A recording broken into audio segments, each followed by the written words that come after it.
이 문제를 풀 때 확률 질량 함수에 대해서 확률 변수가 서로 다른 두 개가 나왔을 때는 그냥 무지성으로 계산을 막 하는 것보다 저런 식의 관계가 보인다면은 너네가 먼저 의심을 하고 들어간다. 변수가 두 개 나오면 확인해보란 얘기야. 그럼 아무튼 시간이 단축이 되니까 공통에 좀 더 많은 시간을 쓸 수 있지 않나? 일단 제일 먼저 나오는 게 이산확률 변수의 확률 분포. 여기서는 일단 확률을 어떤 식으로 체크를 하냐면 확률 질량 함수라고 얘기를 하지. 보통 얘에 대한 표기로는 어떤 식으로 많이 쓰냐, 뭐 확률 x가 뭐 스몰 x일 때 확률 이런 식으로 표기를 합니다. 그렇지? 그리고 문제에서 요 x에 대한 상황은 제시를 하기 때문에 여러분들이 그냥 뭐 체크해가지고 표를 잘 그리면 사실 문제가 거의 다 해결된다라고 생각을 하면 될 것 같아. 여기서 일단 여러분들이 알아야 될 내용이 뭐가 있냐 하면은 기본적으로 이런 건 알아야죠. x가 이제 a에 있는 모든 원소들에 대해서 다 우리가 더한다 라고 생각을 하면은 확률의 총합이 뭐가 된다? 확률의 총합이 1이 된다는 건 뭐 어떤 문자를 처리할 때 방정식 세울 때 항상 활용을 하니까 확률 총합은 1이라는 걸 생각을 하셔야 되고, 그 다음에 시그마 요 자리에 x에다가 p에 x가 스몰 x일 때, 즉 변수에다가 확률을 곱한 걸 싹 다 더했대. 그럼 뭐 나오지? 평균이 나오죠. 예, 평균. 요거 생각해주면 될 것 같고, 그리고 또 변수 제곱에다가 우리가 확률을 곱한다. 그럼 이런 건 여러분들이 이제 가볍게 2x의 제곱 뭐 이런 식으로 처리를 해주면 되는 거다. 그치? 분산까지도 여러분들이 좀 공식을 알아야 되는데, 분산 같은 경우는 편차 제곱들의 평균이라고 쓸 수 있지만 실질적으로 우리가 문제를 풀 때는 분산은 변수 제곱의 평균에서 뭐를 뺀다? 평균의 제곱을 뺀다. 그리고 시그마 같은 경우는 루트 분산이다. 뭐 이런 정도의 내용을 다 알고 있으면 되죠. 그렇지? 자, 근데 이제 이쪽 파트에서 우리가 뭘 배우냐 하면은 확률 변수의 관계식에 대해서 배워요. 뭐 이런 거 있잖아. y라는 애가 ax 플러스 b야. 근데 나한테 y 확률을 구해라. 아니면 뭐 y의 분산을 구해라. 아니면 y의 표준 편차를 구해라. 뭐 이런 식으로 얘기가 나오잖아. 그치? 자, 1번부터 불러봐. a에 2x 플러스 p 이런 식으로 우리가 처리할 수 있다. vy는 뭐가 되지? 그렇지. a의 제곱에 vx 이렇게 써주면 되죠. 그리고 얘는 루트 취하면 되니까 그냥 a에다가 뭐 해주면 돼? 시그마 곱해주면 되는 걸 생각할 수가 있다. 그치? 그래서 얘는 뭐 여기다 루트 요거 취해주면 되는 거 생각할 수가 있어요. 그래서 요 이산확률 변수에서 이제 요 내용을 배우고 그 다음에 이항분포라는 걸 배운단 말이야. 독립시행 확률로 들어가는 거 그걸 배우는데, 이쪽 파트의 난이도가 높은 문제들을 좀 생각을 해보면 난이도가 높은 문제들은 거의 대부분이 관계식을 작성해서 관계를 파악해서 푸는 문제들이 난이도가 좀 높지 않나 라는 생각이 들기는 해. 그래서 뭐 예를 들어서 이런 거 한번 해볼게. 주사위를 던져서 나온 눈의 수 있잖아. 나온 수 요걸 제외하고 모든 눈의 합을 더한 걸 확률 변수 x라고 얘기를 할게요. 뭐 예를 들어서 이런 거야. 내가 주사위를 던졌을 때 1이 나왔어. 그럼 다 더한 거에서 1을 뭐 하자? 빼자. 이런 식으로 생각을 하자는 거지. 그럼 이걸 있는 그대로 문제를 풀게 되면 뭐 이 x에 대해서 이렇게 쓸 거란 말이야. 이 관계식에 대해서 익숙하지 않은 친구들은 x라는 애가 될 수 있는 게 뭐가 있냐? 1부터 6까지 다 더하면 21 되는 거 맞지? 거기서 1을 빼면 20이겠지? 2를 빼면 19가 되겠지? 6을 빼면 15가 되겠죠? 그래서 x라는 애가 가질 수 있는 값이 15, 16, 17, 18, 19, 20 이렇게 써놓고 요 밑에다가 확률을 써보면 이게 각각 일어날 게 다 6분의 1이잖아. 근데 문제 질문이 뭐냐면은 나한테 뭐 평균을 찾고 분산을 찾아라 라고 했을 때 이렇게 표를 그려놓은 다음에 직접 계산을 할 수가 있죠. 근데 여기서 뭐가 지금 불편한 걸 생각할 수가 있냐면 숫자의 사이즈가 어때? 크니까 이게 계산을 하기가 불편하단 말이야. 그치? 그래서 우리가 두 번째로는 이런 문제를 만났을 때, 그러니까 접근을 어떻게 해야 되냐면은 주사위를 던져서 나온 눈의 수를 내가 y라고 잡을게. 그럼 내가 알고 있는 게 x에다가 y를 더하면 요게 지금 몇이 된다? 얘가 지금 21이 된다라는 걸 생각할 수가 있죠. 그치? 남은 걸 생각을 해봤을 때. 그러면 결국 여기서 이제 우리가 확인할 수 있는 거는 요 y라는 애가 뭐가 된다? 21 빼기 x가 된다라는 이런 관계식을 세워서 문제를 풀어나갈 수가 있다 이거야. 그럼 이제 나온 눈의 수가 1, 2, 3, 4, 5, 6이 될 수 있잖아. 그럼 1, 2, 3, 4, 5, 6이 될 수 있으니까 이번엔 우리가 표를 작성을 할 때 여기서 1, 2, 3, 4, 5, 6이라고 적어버리게 되면 숫자의 사이즈가 어때요? 작아지는 걸 생각할 수가 있겠지. 그치? 그러면 이 계산도 확실히 편해지는 감이 있죠. 왜냐면 요 안에 들어가는 확률을 다 6분의 1이라고 이제 적었을 때, 먼저 여러분들 그 내용은 다 알고 있나? 요 위에 있는 수가 등차 수열을 따로, 그리고 요 아래에 있는 확률 자체가 대칭을 이루고 있어요. 그럼 이런 경우는 확률 평균값이 뭐 나와? 요 가운데 있는 애 절반값이 나오는 걸 생각할 수가 있다. 계산할 필요 없이 그냥 여기서 y에 대한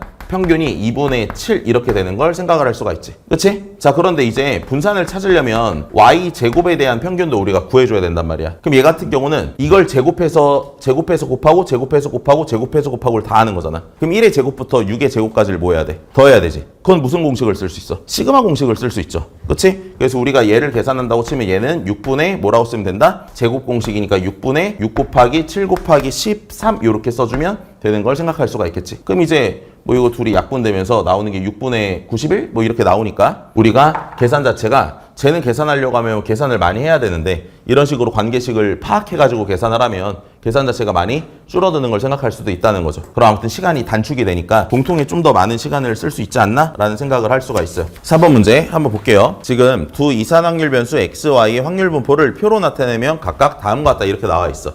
근데 이 x라는 애는 지금 변수가 -2와 -1과 1과 2라고 써있고 여기 이제 확률을 써보면은 얘는 A, B, B, A가 있다. 그럼 지금 구조를 보니까 이게 딱 대칭적 구조로 어때? 뭐 예쁜 구조라는 걸 지금 확인할 수가 있어요. 이 합계는 1이고 그리고 나서 이제 Y에 대해서도 우리가 좀 적어보니까 Y라는 애는 K랑 4K가 되는 걸 생각할 수가 있고 그때 나오는 확률은 2B, 2A가 되는 걸 생각을 할 수가 있다. 근데 문제에 지금 주어진 조건이 뭔가 하고 생각을 해보면은 조건이 이런 조건이 나와 있어.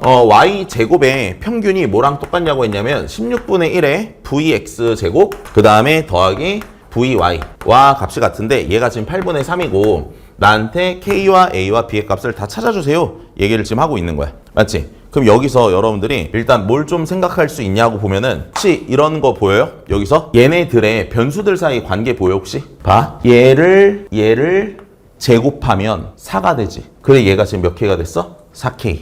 맞죠? 그리고 얘네 둘을 더했을 때 확률이 2A가 되죠. 그리고 여기서 얘네 둘을 제곱을 시키고 K를 곱하면 얘가 되는 걸 생각할 수가 있지. 그래서 이 표를 딱 보고 사실 어떤 게 눈치가 좀 채졌으면 하냐면은 Y라는 애는 X제곱에다가 몇 배를 한 K를 한 요런 관계에 놓여진다는 걸 생각할 수가 있어요. 그러니까 이 문제를 풀 때 확률 질량 함수에 대해서 확률 변수가 서로 다른 두 개가 나왔을 때는 그냥 무지성으로 계산을 막 하는 것보다 저런 식의 관계가 보인다면은 너네가 볼 수 있었으면 좋겠다. 그러니까 먼저 의심을 해야 되는 것 같아. 이게 기출문제 이미 나온 상황이기 때문에 그 공부가 사실 되어 있는 친구라면 이런 식의 문제를 봤을 때 먼저 의심을 하고 들어간다. 변수가 두 개 나오면 관계가 있는지 없는지를 확인해 보라는 얘기야. 자, 그러면 이제 저기까지 관계 파악을 하고 나서 요 식을 먼저 들여다봤어. 요 식을 들여다본 거야. 보니까 이 식이 생긴 게 마음에 별로 안 들어요. 그렇지? 왜 마음에 안 드냐? X랑 Y가 이게 지금 섞여 있으니까 마음에 안 든단 말이야. 그래서 우리는 뭘 할 거냐면 요걸 이쪽으로 자연스럽게 뭐 하고 싶다? 넘기고 싶다 라는 생각이 들어요. 그 넘겨놓고 식을 써보니까 결국 좌변에 나오는 식은 뭐가 되냐? Y의 그냥 평균의 제곱이 되는 걸 생각할 수가 있겠지? 그리고 오른쪽에 들어가는 건 16분의 1의 Vx의 제곱이다. 이렇게 이제 표현이 가능하겠다. 그럼 양면에 우리가 루트를 취해놓고 생각을 해보니까 Y의 평균이 뭐가 같다는 걸 알 수 있어요? 4분의 1의 Vx랑 같다는 걸 생각할 수 있는데 여기서 이제 어떤 의문이 들 거냐면 쌤 이게 혹시 뿔마가 붙으니까 마이너스가 될 수도 있지 않냐? 라는 생각을 할 수도 있을 텐데 문제 맨 마지막에 단 K가 0보다 크다라는 조건이 있기 때문에 평균을 구하면은 무조건 양수가 나와서 절대로 마이너스가 붙을 수가 없습니다. 알겠죠? 오케이. 그런 정도 생각하면 될 것 같아. 그럼 이제 여기서 우리가 바꿔 써줄 수 있는 게 뭐냐고 보면 Y라는 애가 KX의 제곱이니까 집어넣어서 바로 바꿔 쓸 수 있다는 거죠. 그러면 확률 변수 이제 변환 공식에 의해서 K의 2의 X의 제곱이라고 써줄 수가 있을 거고 오른쪽에 들어가는 건 4분의 1의 오른쪽에 써보면은 2의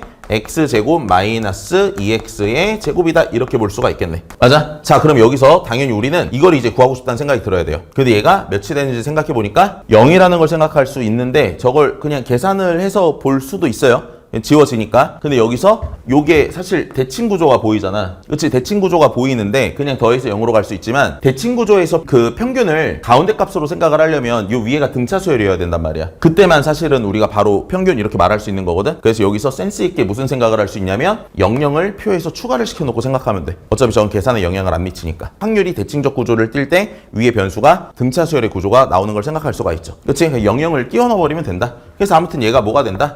얘가 0 되는 걸 생각할 수가 있어요. 자, 그럼 여기서 우리가 생각할 수 있는 건 K가 몇이라는 걸 알 수 있어요. 이제 K가 4분의 1이 되는 걸 생각을 할 수가 있다. 그럼 K가 4분의 1이 나오니까 여기다 이 4분의 1을 넣는 거죠. 얘 4분의 1 집어넣고 여기다가 1 집어넣고 자, 그러면 이제 모르는 문자가 A랑 B 두 개가 남았으니까 식을 두 개를 써주면 될 것 같아. 그럼 첫 번째 확률의 총합이 몇이 된다? 1이 된다는 걸 생각할 수 있으니까 우리는 2A 더하기 2B가 1 된다. 요거 이제 확인을 해주면 되는 거고. 자, 그리고 두 번째 뭐야? Y에 대해서 Y 제곱에 대한 평균이 몇이 된다? 얘가 8분의 3이 된다 라는 거 활용해주면 되겠지. 그쵸? 그럼 저거 제곱한 다음에 뭐 하면 돼요? 아래 거랑 곱해주면 된다. 그럼 제곱하면 16분의 1에다가 2B 곱하니까 8분의 B 나오는 거 생각할 수 있고 더하기 1의 제곱은 1이니까 2A 곱했을 때 얘가 8분의 3 되는 거 생각할 수 있겠지. 요거 두 개를 뭐 하는 거야? 연립을 하면 됩니다. 그럼 연립을 하게 되면 A가 6분의 1 나오고 B가 3분의 1이 되는 걸 생각할 수가 있어요. 오케이? 자, 그럼 K, A, B 다 역수해서 더하라고 해서 정답 몇 나온다? 13 이렇게 나오는 거 확인할 수 있다.